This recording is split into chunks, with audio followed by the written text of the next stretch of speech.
Hola, muy buenos días, buenos días. Pues estamos aquí para comenzar de nuevo y agradecidos con Dios, primeramente, con el Señor Jesucristo por la esperanza que nos da al amanecer cada día y poder continuar con la vida en esta tierra. Hoy va a estar Marta con nosotros coordinando.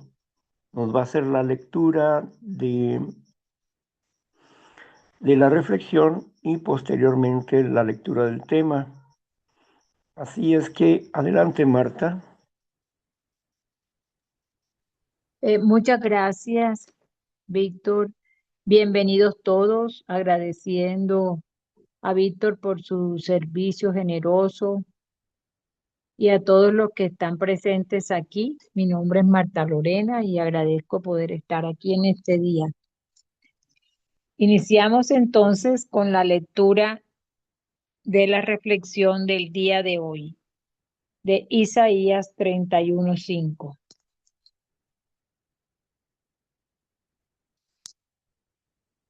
Ok. Como las aves que vuelan, así amparará Jehová de los ejércitos a Jerusalén. Con ala presurosa, la madre de los pájaros vuela veloz para proteger a sus polluelos. No pierde ni un momento en su camino cuando se acerca para proporcionarles comida o guardarlos del peligro. Así vendrá el Señor como sobre alas de águila para la defensa de sus escogidos. Sí, cabalgará sobre las alas del viento. Con alas desplegadas, la madre cubre a sus polluelos en el nido, los oculta interponiendo su propio cuerpo. La madre transmite su propio calor a sus polluelos y hace de sus alas una casa en la que habitan como en su hogar. De la misma manera, el propio Jehová se convierte en la protección de sus elegidos. Él mismo es su refugio, su morada, su todo, como pájaro volando y pájaro protegiendo, pues la palabra significa ambas cosas. Así será el Señor para nosotros y lo será repetida y exitosamente. Hemos de ser defendidos y preservados de todo mal. El Señor se compara a los de ser defendidos y preservados de todo mal. El Señor se compara a los pájaros. No será como ellos en su debilidad, pues Él es Jehová de los ejércitos. Que este sea nuestro consuelo, que el amor todopoderoso sea veloz para socorrernos y seguro para cubrirnos. El ala de Dios es más rápida y más fuerte que el ala de un pájaro, y nosotros podremos nuestra confianza bajo su sombra a partir de este momento para siempre. Fin de la reflexión y disculpen la equivocación. Adelante, Víctor.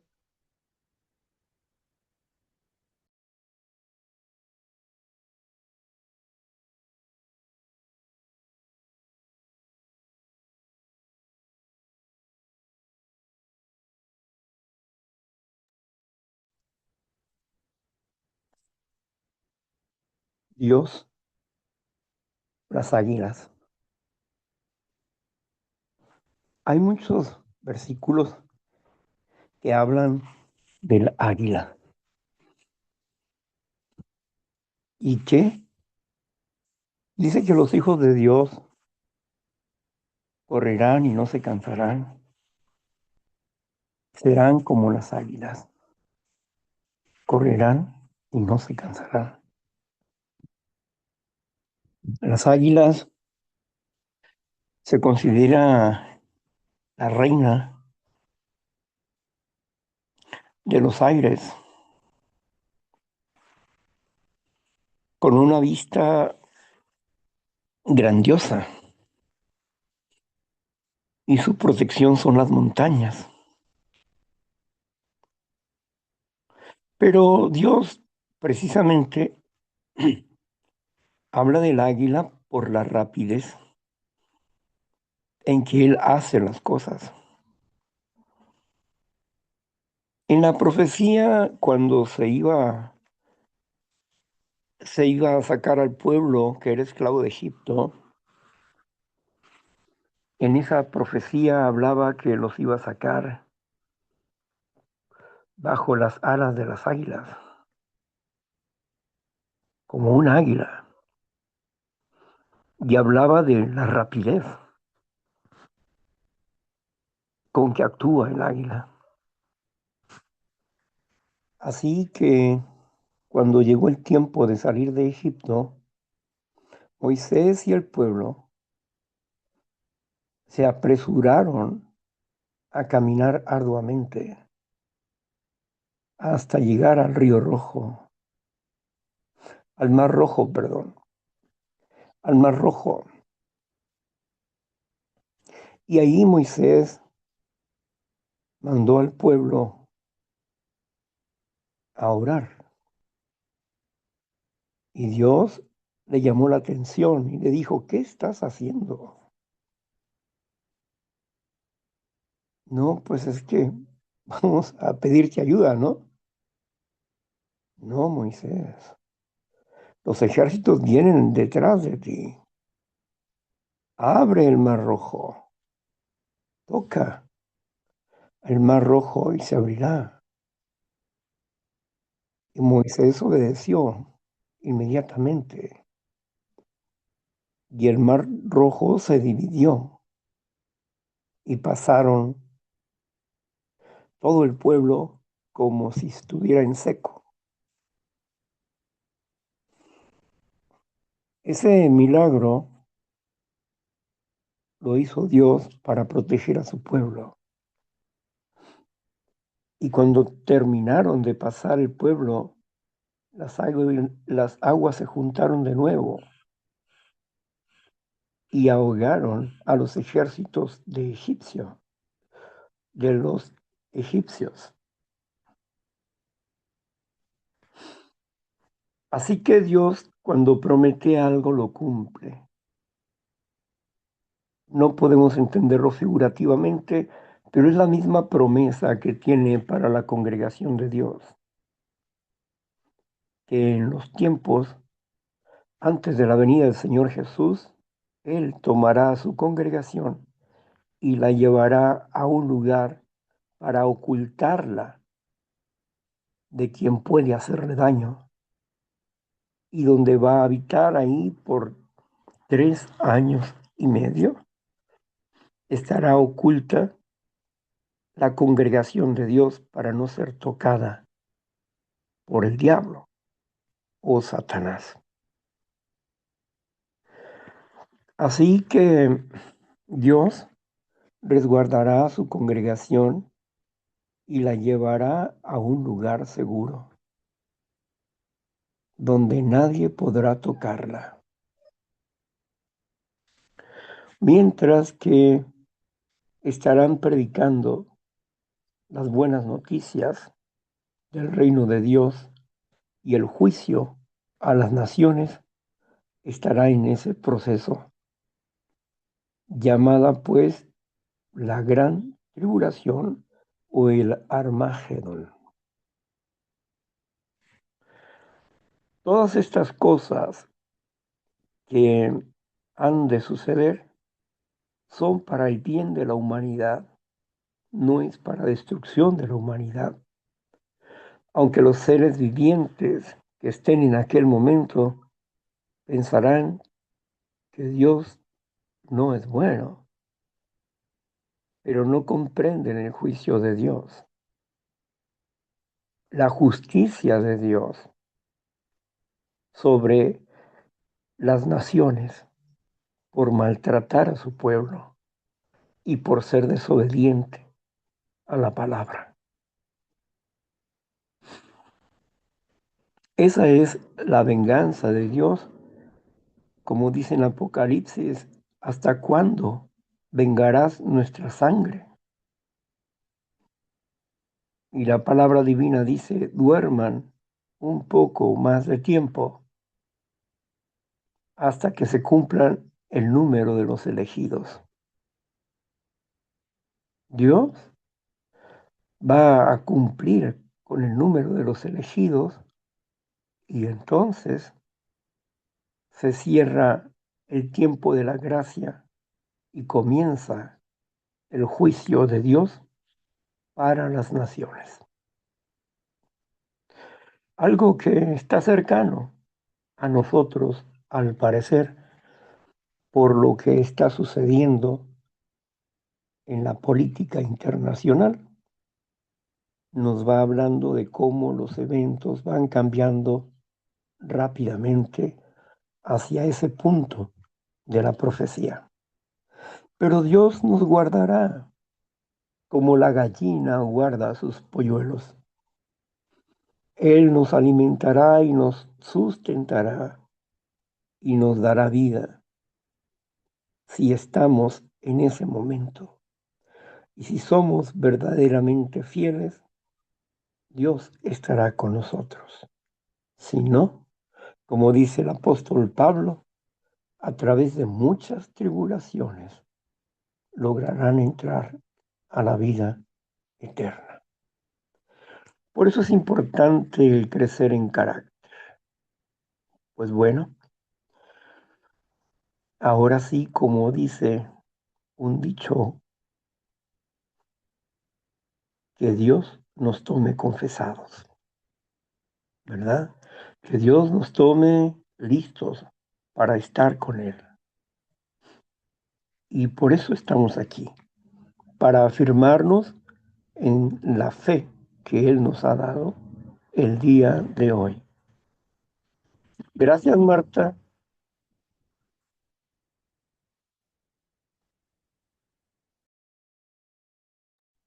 Gracias a usted, Víctor, gracias. Qué bonito. Por eso estamos aquí y qué privilegio poder estar aquí en este día. Entonces, compañeros, comenzamos con el capítulo 13 de la etiología, que dice así: ¿qué se siente al intentar suicidarse? Grove responde a las preguntas de un estudiante de secundaria, reproducido de la Revista de la Salud Mental de junio de 1973. La vida es un precioso regalo y el pensar en terminar con ella es algo que ningún libro puede explicar. Solamente una persona que lo ha intentado puede saberlo. Por Fred K., estudiante de secundaria, Bronx, Nueva York. Estimado señor, me llamo Fred y soy un estudiante de secundaria de la ciudad de Nueva York. En mi clase de higiene, entre otras cosas, discutiremos el tema del suicidio. Tengo que hacer un reporte al respecto y aunque sé que hay libros y artículos de periódicos, creo que me ayudaría mucho más escucharlo de una persona que ha pensado o ha intentado suicidarse. La vida es un precioso regalo y el pensar en terminar con ella es algo que ningún libro puede explicar. Solamente una persona que lo ha intentado puede saberlo. Yo leí un artículo acerca de usted en el Observador Nacional, el cual fue escrito por James Driscoll, y aunque me he informado acerca de lo que es NA, no era realmente lo que estaba buscando. Sé que le estoy pidiendo mucho, pero creo que un cuadro vale más que 1000 palabras y una carta personal suya vale más que miles de libros. Mucho agradeceré si me pudiera ayudar en este asunto para que yo pueda ayudar a otros. Muchas gracias. Fred K., Bronx, Nueva York. Estimado Fred, muchas gracias por tu carta y por tu interés en este tema tan importante. Me complace poder contarte acerca de mis 5 intentos de suicidio, cómo me sentí en esos instantes y cuáles fueron mis razones para tomar tan drástica decisión. Espero que mi experiencia sea de utilidad para ti, tu clase de higiene y para otras personas que tú quieras ayudar con este tema. Estoy seguro que mis sentimientos, razonamientos y acciones son típicas de todas las personas que intentan o piensan en el suicidio. Yo he hablado con muchas personas que han tratado de suicidarse y ellas están de acuerdo conmigo y comparten mi experiencia. Nos vemos de tú a tú, por lo que creo que estoy escribiendo no solo en mi nombre, sino en nombre de muchos. Agradezco que me pidas que escriba acerca del suicidio, porque contestar tu carta me brinda una magnífica oportunidad de publicar mi respuesta en nuestra revista de la salud mental, para que muchas otras personas puedan saber más acerca de esto. Tú has servido no solo a tu clase, sino también a muchas otras personas. Con mis más cordiales saludos para ti y tus compañeros y con mis sinceros agradecimientos me suscribo. Aquí está. ¿Qué se siente al intentar suicidarte? No queríamos matarnos, solo queríamos matar el insoportable dolor que nos carcomía por dentro. Si moríamos en nuestro intento de matar el dolor que sentíamos, eso no tenía la menor importancia. Para Fred K. de Grover B. Querer suicidarnos, acabar con nuestra vida, es la última agonía del ser humano. Todos queremos vivir, pero cuando el dolor mental y emocional se convierte en algo tan grande, durante tanto tiempo, la vida se convierte en algo insoportable y la muerte parece ser el único escape y el único medio de encontrar la paz deseada. El insoportable e inseparable dolor es la causa de los intentos de suicidio. Y hay un hecho importante que sobresale entre los otros con relación al suicidio. No queríamos matarnos, ¿Se puede medir sin compromiso, mi amiga? solo queríamos matar el insoportable dolor que nos carcomía. Si moríamos en el intento de matar el dolor, no nos importaba en realidad, era un bajo precio el que tendríamos que pagar si con eso no nos liberábamos del dolor. Nos tomó mucho tiempo recorrer callejones sin salida para llegar al punto en que la muerte es preferible a continuar nuestras vidas intolerables. Muchos de nosotros tratamos con medicina, religión y psiquiatría. Sin ningún resultado, tratamos por medio de hipnosis, astrología, que nos leyeran la mano, cualquier cosa que nos diera al menos una mínima esperanza de alivio para nuestro sufrimiento. Tratamos a través de enamorarnos de las apuestas, del boliche, de andar en bicicleta y hasta por medio del alcohol y las drogas, pero llegamos a la conclusión de que no había salida. No nos quedaba otra cosa que probar, más que la muerte. La muerte comenzó a parecernos algo muy bueno. Siempre tuvimos un miedo terrible a la muerte, pero el intolerable sufrimiento nos hizo sobreponernos a ese miedo. Hubo una vez en que amamos la vida alrededor de nosotros, vimos el amor, la belleza, la armonía, las cosas buenas de la vida, como otros eran felices, pero a nosotros todo eso nos era negado. No sabíamos cómo encontrarlo. Estábamos enfermos, es cierto, pero no podíamos encontrar un alivio a nuestra enfermedad, la cual no comprendíamos. Todo era negro y triste. No había una luz en ninguna parte, ni un rayo de esperanza, solo una terrible oscuridad y una profunda desesperación. La mente de las personas normales no puede comprender esa total y negra desesperación. Y ojalá que nunca les suceda a ellos.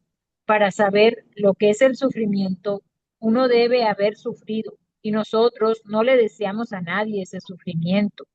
Nadie puede saber lo que es un dolor de muelas a menos que lo haya padecido. Aumente usted ese sufrimiento miles de veces y quizás eso le dé una leve idea de lo que es el sufrimiento de la persona que intenta suicidarse.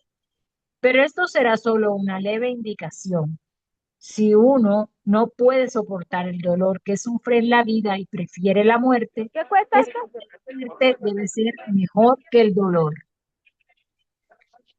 Los profesionales han dicho que los intentos de suicidio son un grito pidiendo ayuda. Nosotros diríamos que en los primeros intentos de suicidio, esto es cierto, no queríamos morir, solo librarnos del dolor y queríamos ayuda. El micrófono de Sandra está abierto y se está oyendo. Sandrita,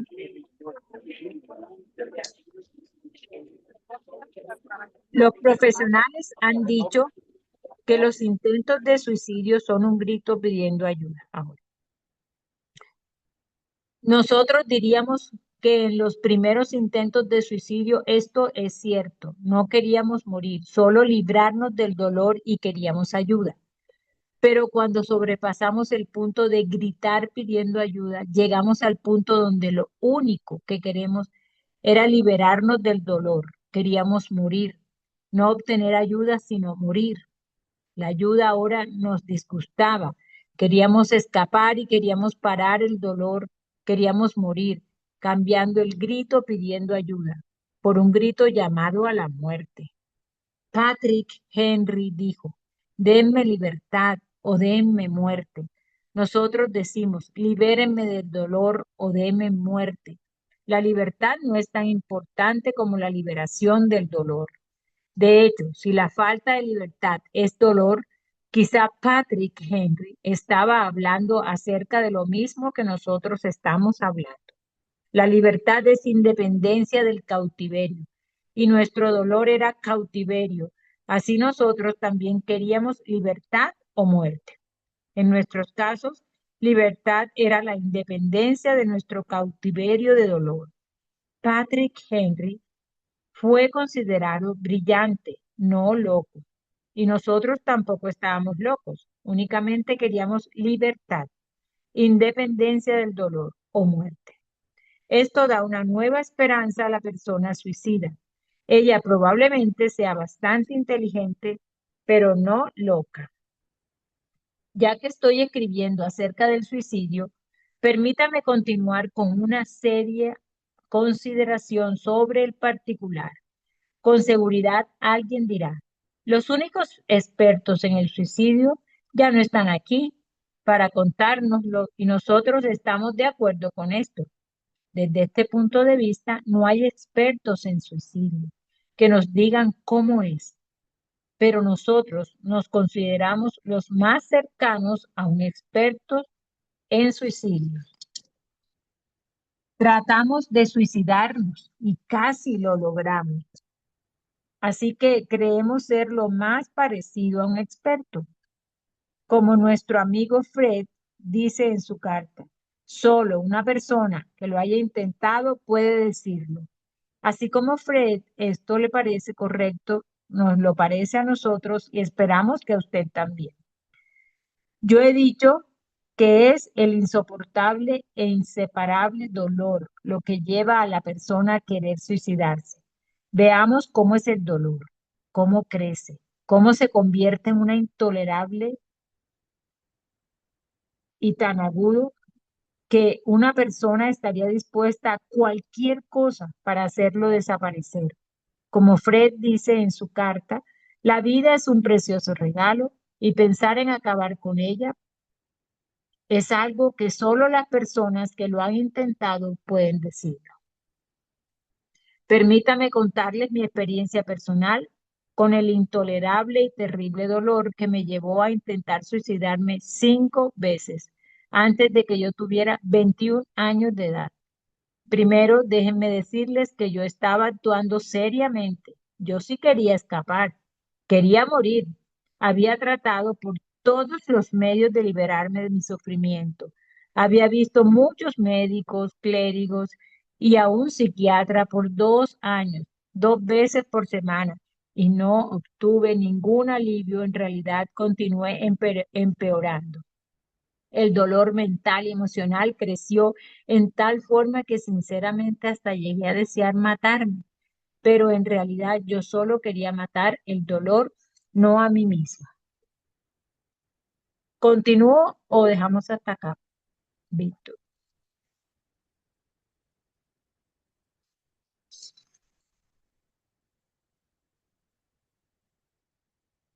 Bueno, continuamos. Bien, Vamos, continúa. decía, un amigo decía siempre, ¿no? Espérense que nos quitemos los guantes y eso, porque estamos haciendo limpieza, decía. Sí, cada vez que le tocaba el turno y había que esperarlo a que se quitara los guantes del trabajo para agarrar el teléfono y abrir. Bueno, este, el suicidio. Cuando yo intenté suicidarme la primera vez, lo pensé mucho, pero fue un arranque porque estaba harto, estaba cansado y no sabía qué hacer.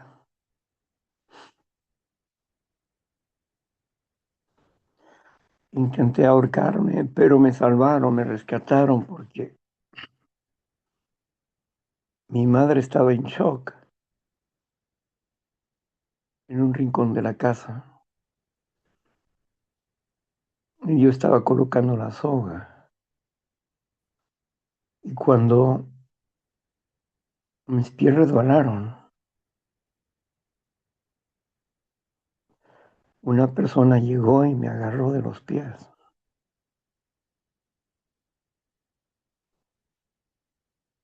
Y, y después me llevó, estuvimos con unos amigos comiendo una carne asada, bebiendo unas cervezas y burlándose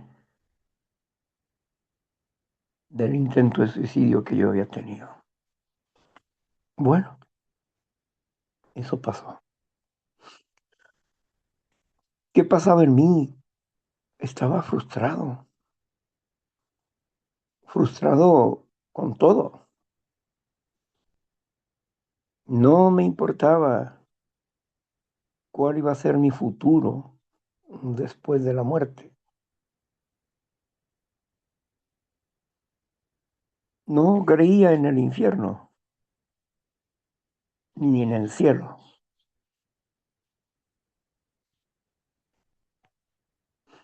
pero yo estaba cansado de buscar hacer la voluntad de Dios y no poder, cansado de cambiar mi vida y no poder, cansado de hacer daño y no poder dejar de hacerlo. Estaba harto.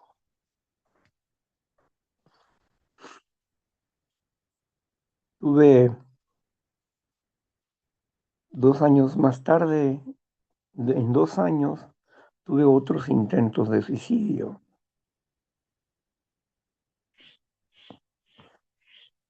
Me aventé a la avenida de un auto y solamente me quebré un pie. Fui a Tijuana y me aventé a la avenida de la Revolución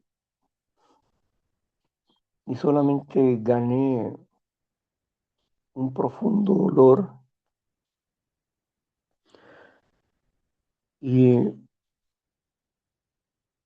a los días ya no podía trabajar porque mis manos, la mano derecha, se había quedado paralizada, no podía usarla. Una señora llegó, me sobó y me ayudó. Practicaba el cristianismo. Ella me ayudó también porque ella vendía burritos y me regalaba unos burritos ahí. No sabía qué hacer con mi vida. La idea era acabar con ella. No me agradaba como yo era.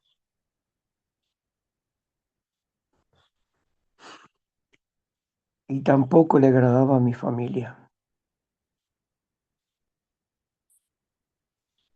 Y yo no encontraba otra salida más que esa. Grover habla del dolor. Yo no sabía que tener frustración, sentir soledad, no sentir miedo por morir, sino pensar que iba a ser la libertad de alguna manera,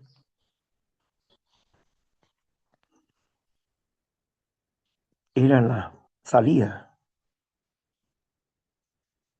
Pero nunca pensé que la tristeza, la soledad, la depresión, la frustración, la conmiseración serían ese dolor que no entendía, un profundo dolor emocional.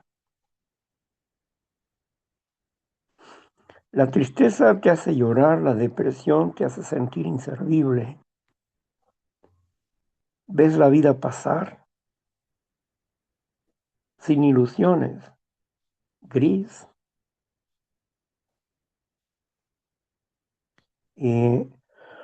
No hay luz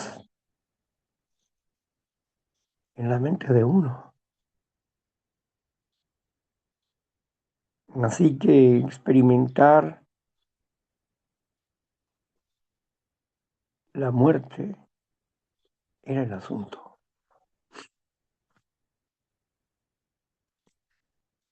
Pero a los 20 años llegué al grupo y se detuvo esa idea. En los 23 o 24 después intenté suicidarme por última vez, estando en los grupos de Alcohólicos Anónimos. No, no había encontrado la respuesta a mi problema. Ninguno de ellos es responsable de mis actos, pero mi confusión, mis deseos de cambiar, y aunque estaba haciendo algo para cambiar, no era suficiente. No era suficiente eso.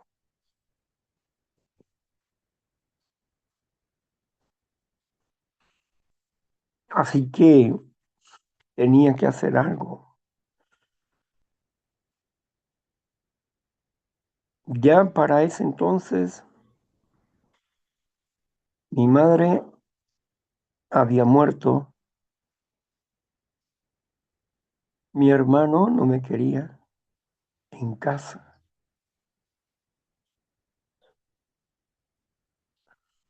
Y y pues amigos, pues no tenía. Y no tenía, realmente no tenía, porque nadie venía a mí, yo iba a ellos.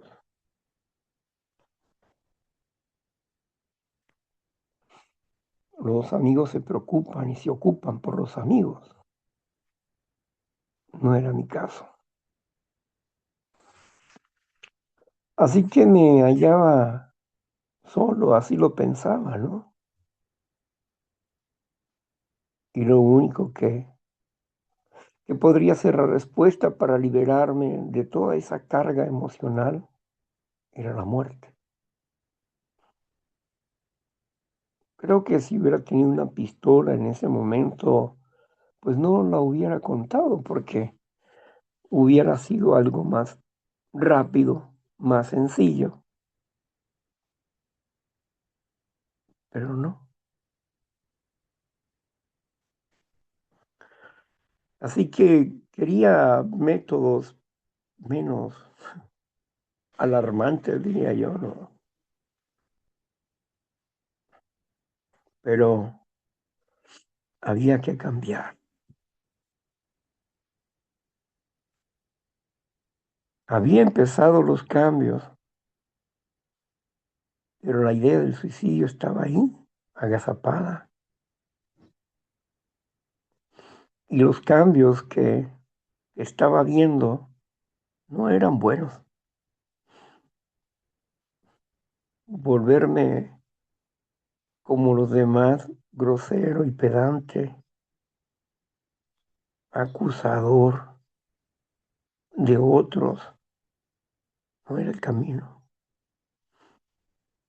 No era el camino. No me habían enseñado así. Sabía que lo que yo estaba haciendo estaba mal, pero el camino que me estaban enseñando tampoco era bueno. Vivir emocionado y subir a la tribuna y hablar para desahogarse no era suficiente para mí. Necesitaba algo extra. Llegué a Neuróticos Anónimos. Estudié su literatura. Apoyé a las personas porque siempre tuve un espíritu altruista dentro de mi confusión.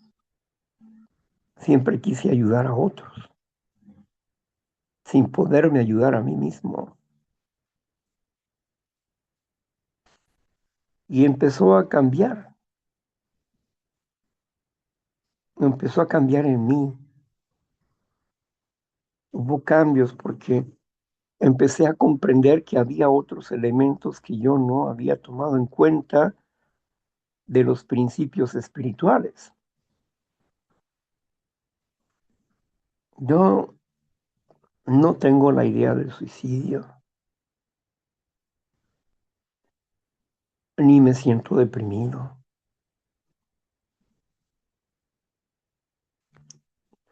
Tengo los dolores propios del cansancio que produce la mala vida y que el cuerpo empieza a cobrarnos por el mal uso de eso, del cuerpo. Pero aún así, eso no me detiene hoy en día, ni me conmisero por eso. Entiendo que son consecuencias de la ingobernabilidad que viví y acepto las consecuencias de mis errores, por fuertes que éstas sean.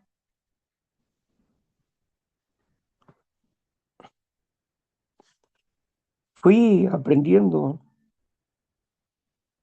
y aunque llegué temprano a Neuróticos Anónimos, mi despertar, mi despertar espera un poco más de tiempo, porque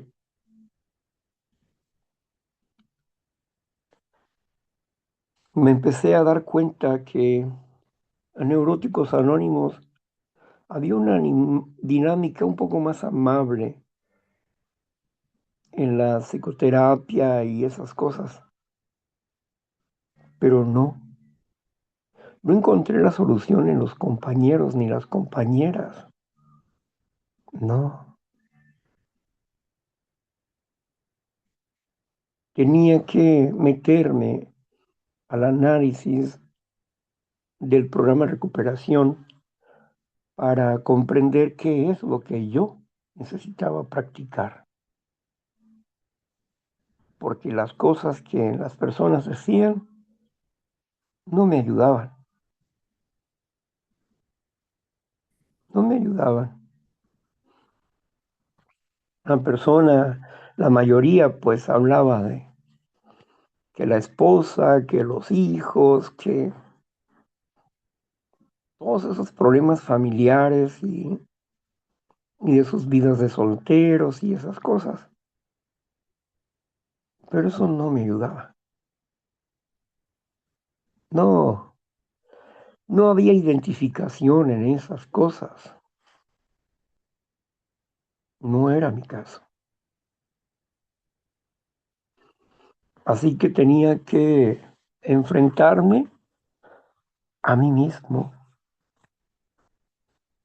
enfrentarme a mis propios problemas y buscar solución para ellos, buscar solución para mis problemas personales. Y así empecé a buscar los valores de las palabras, a estudiar la historia de los que se habían recuperado, del programa de recuperación, a investigar, no a leer para memorizar y compartir, no, a investigar a profundidad. Y me encontré con retos claros, con cosas que no me había encontrado. Y empecé a entender, empecé a comprender cómo debía de practicar el programa de recuperación de una forma sencilla. El programa no se trataba de discutir en tribuna quién tiene la razón, ¿no? El programa no se trataba de estarle diciendo a la gente lo que nos habían dicho a nosotros, de la manera en que nos hablaban, con groserías y subajándonos y pisoteándonos y haciéndonos sentir más miserables. No, tampoco ese era el programa. Si hay alguien que le gusta que los traten así, pues es porque todavía no tienen dignidad humana. Pero la dignidad humana no merece ser tratado, ningún ser humano merece ser tratado peyorativamente, subajarlos. Es que tenemos que romperle el ego. ¿Quién eres tú? ¿Quién eres tú para romper qué? Había que aprender a hablar con la verdad, pero sin ánimo de quebrantar a las personas y humillarlas, sino rescatarlas. La respuesta es el amor, y en esas palabras que se encubren con palabras como amor adulto. No, eso no es amor adulto, eso es brutalidad adulta, es asesinato de la personalidad. Eso no es amor adulto. Luego vemos repetir el mismo pasaje a mujeres y hombres creyendo que están en una recuperación y siguen enfermos, todos locos, viviendo una falsa recuperación, viviendo a través de una imagen de lo que no son en la realidad. No, yo no quiero vivir en ese espejismo. No, yo no quiero vivir en el engaño. Y el programa me enseñó que tenía que ser honesto, honrado conmigo mismo, que tenía que aceptar mis faltas para poder cambiarlas, reconocerlas, para poder cambiarlas. El programa me fue enseñando que había tanto engaño en mí que no podía ver la verdad. Y tenía que liberarme de esos engaños, de esas cosas, de esos vendajes que no me permitían ver la vida como realmente es. Veía mis objetivos, pero no tenía objetivos, no tenía metas claras. No sabía qué hacer, no sabía vivir, mucho menos sabía amar y menos amarme a mí mismo. ¿Cómo podría amar a Dios? Pero Él sí me amó mucho, porque me defendió de mí mismo en todas las ocasiones que intenté hacerlo y aun cuando casi lo logré. Dios me defendió. Así que fui comprendiendo mejor los principios y llegué a la parte donde dice en el capítulo 3 del libro azul, algo más sobre alcoholismo, a lo último. Dice la persona, dejé de recaer cuando entendí que no podía depender de nadie, ni del grupo, ni de las personas, sino de principios espirituales. Depender de principios espirituales y de Dios. No es que esté decepcionado de la gente, no. Es que lamentablemente las personas que buscan la recuperación piensan en sus propios objetivos, pero no los objetivos de la recuperación. Piensan lo que ellos quieren tener. Quiero sentir, quiero sentir, quiero sentir esto, quiero sentir aquello, quiero sentir esto, quiero sentir aquello. El sentimiento es engañoso y el pensamiento es engañoso.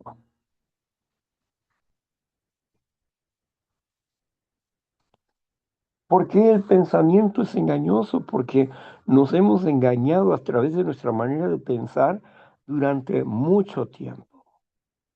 Y primero es el pensamiento engañoso que forma sentimientos engañosos. Cuando cambiamos la información a nuestra mente y vamos enderezando esas ideas, esos pensamientos, entonces la verdad empieza a aparecer. Cuando empezamos a ser verdaderamente honestos y claros con nosotros mismos, derrumbando la mentira que habíamos aprendido, que nos habían enseñado, que habíamos escuchado o experimentado. Habíamos creado patrones de conductas mentales que nos hacían odiosos a nosotros mismos. Habíamos aprendido a odiar la obra de Dios en nuestras vidas. No, nos menospreciamos hasta el máximo la muerte, pero no por una obra buena, sino que tomarla como una salida de emergencia. Así que había que retomar esto. Y decían, no lo hagas por tu madre, ni por tu hermano, ni por tu novia, ni por tu amante, hazlo por ti. En otras palabras, responsabilízate de tu salud mental. Hazlo por ti, no por ellos. Ellos cuando tú te recuperes van a recibir beneficios, pero hazlo por ti, por tu propio bien. Ir entendiendo que la práctica era la que me iba a liberar. La práctica de tener una relación personal con un Dios amoroso a través de una obediencia a los regalos que estaba poniendo delante de mí, 12 preciosos regalos que es la recuperación. Así que comenzar con esta cuestión de romper con el engaño está dicho desde el primer paso. Nuestros instintos se revelan ante el hecho de que somos impotentes, de que somos incapaces de dominar nuestras propias emociones. Y creemos que solamente en esa área estamos mal. Creemos que tenemos áreas sanas. Nada más era cuestión de cubrir una situación y ya habíamos de sanar. No, este era un tema para aprender de toda la vida. Una manera de vivir, una forma de pensar, una manera de vivir completamente diferente a la que antes se tenía. Aprender a perdonar, aprender a pedir perdón, aprender a reconocer nuestras faltas, aprender a enfrentar nuestros miedos y destruirlos, aprender a conocernos, cómo funcionamos como seres humanos. Y Dios me dio. Cuando alguien me dijo, Víctor, haznos un taller de los pasos. Me gustó la idea porque ya estaba en mí. Cuestión de que me empujaran un poquito. Y otra persona dijo, Víctor, ¿por qué no nos hablas de los instintos naturales que son? E hicimos un taller de instintos naturales. Todo eso a mí me fue dando una visión más fuerte de la realidad de la recuperación. Comprender cómo funciono y cómo funciona mi mente. Nuestras facultades mentales, dice el programa de recuperación, y me pregunté cuáles son esas facultades mentales. Facultades, poder, un poder mental, pero ¿cuáles son? Había estado leyendo en el tiempo pasado acerca de la espiritualidad de los naturistas, donde decían ahí pues que el hombre, al caer, al separarse de Dios, el hombre había perdido 6 dones espirituales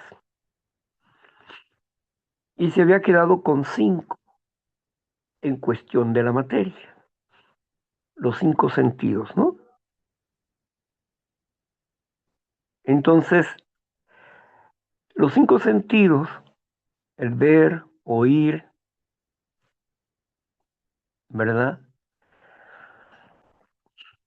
El, el detectar el sabor, los 5 sentidos naturales. Pero ellos hablaban de 6 más. Total, 12, eran 7, 12, 12 eran total los dones del hombre. 7 eran los dones espirituales que había perdido el hombre. Y hablaban pues de la hipnosis, de la telequinesis y esas cosas. Pero nunca hablaron acerca del Espíritu de Dios en nuestras vidas.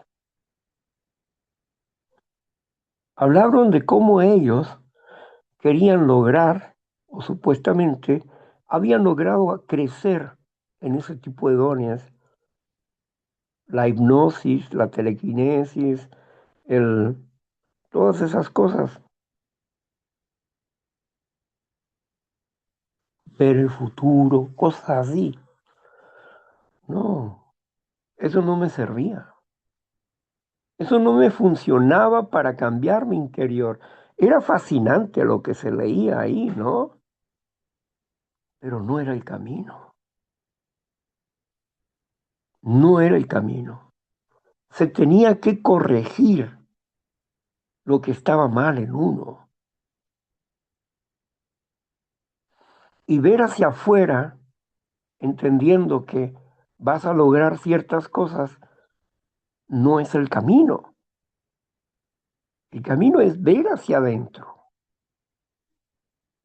y empezar a derrumbar las mentiras que están inscritas en el corazón humano, que forman patrones de conductas negativos, el engaño que nos dio el mundo en general y el engaño que nosotros mismos nos formamos. Eso hizo que fuera nuestra vida tan injusta, tan pesada, tan difícil, tan enfermiza.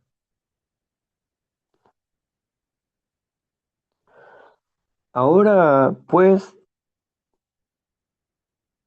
el mejor de los regalos que Dios me ha dado, pues así lo percibí y así lo percibo hoy, es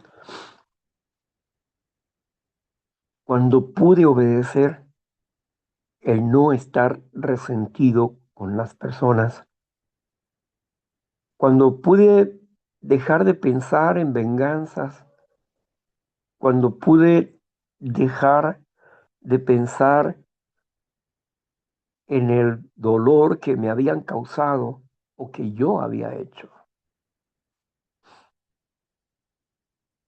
Cuando Dios me perdonó y obedecí ese mandamiento, ama a tus enemigos. Tuve que comprender eso, ¿no? Porque las palabras a veces dicen unas cosas, pero significan otras. Por ejemplo, cuando dice que Caín, que Dios dio con más agrado la ofrenda de Abel, ¿sí? Y aborreció a Caín. Pero el aborreció no significaba que lo sacaba de la vida. Significaba que le tenía una, un entendimiento de menor estima porque todavía no había crecido espiritualmente. Porque cuando Dios le dice claramente a Caín, le dice, he aquí el pecado está a la puerta, ¿podrás detenerlo?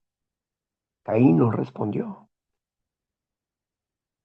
Dios quería ayudarle, quería que su mente se aclarara, que no cometiera un error. Le estaba previniendo, pero Caín estaba emberrinchado, enojado y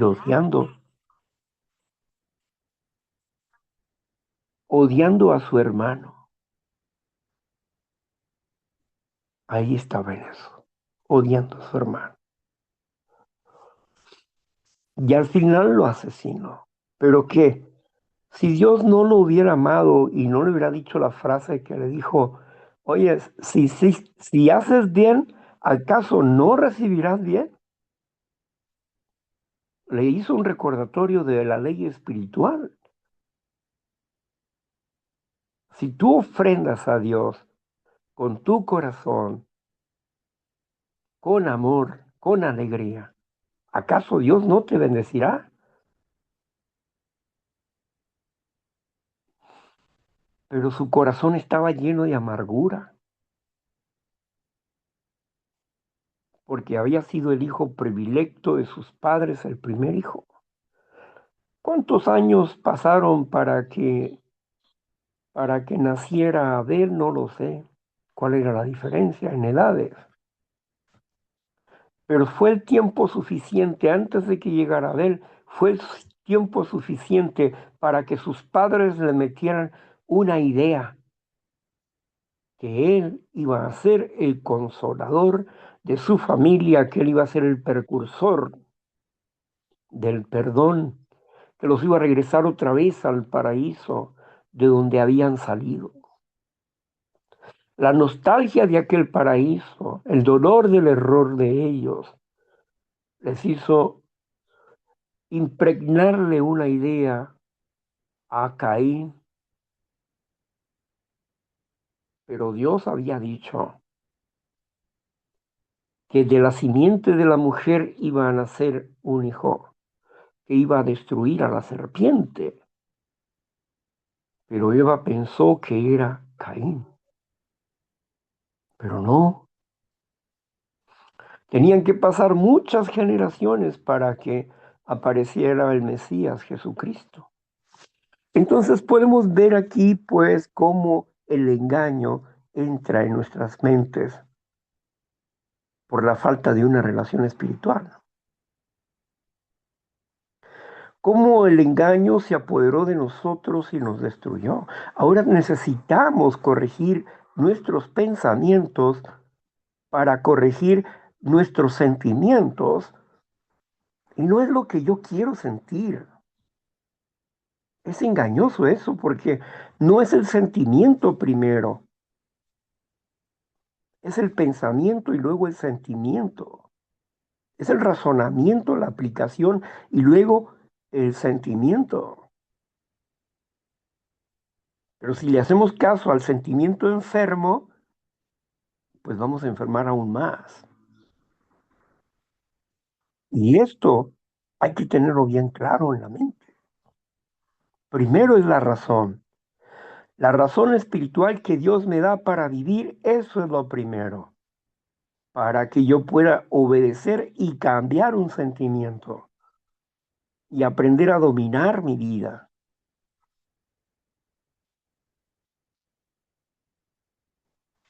Bien, el odio, el rencor producen miedo, producen orgullo, soberbia, culpa, y no queremos eso, porque eso es enfermedad.